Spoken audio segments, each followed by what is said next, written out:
This is the reason why when someone wants to get a blessing for refuah shlema, Kvod Harav, give me a blessing for refuah shlema. Kvod Harav, give me a blessing for parnasat tova. Kvod Harav, give me a blessing for this, blessing for that. What do we say?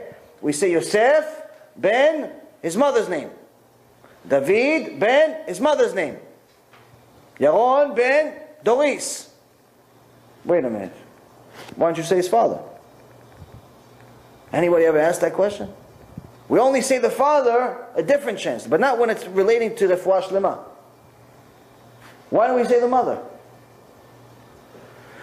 Because the father, if he's still alive, you can't bless the son on his name. And the reason why is because there's mekatregim.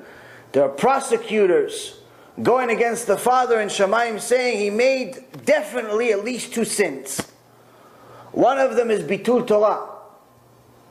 He watched some YouTube videos that weren't shiurei Torah. He watched the cop saving the ducks. He watched the baby laugh for 3 hours.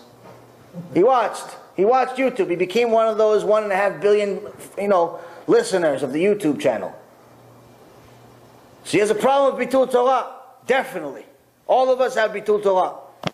Okay, fine. What's the other one then? What's the other? Okay, bitul Torah, fine, okay, What's the other one? He wasted seed.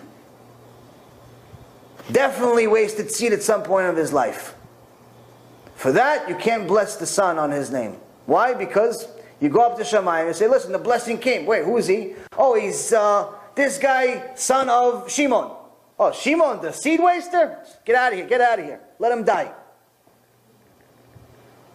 It's better to bless him on the mom's name. Why? Because she doesn't have those 2 obligations. So she couldn't have made those sins. At least according to the Pshat. According to the Pshat, the simple part of the Torah, a woman cannot waste seed. Even though the Kabbalah says she can. But as far as bitul Torah, she's not obligated to learn Torah. So she couldn't have made that sin. So at least 50% she's definitely better than the man. So bless the son under the mom's name.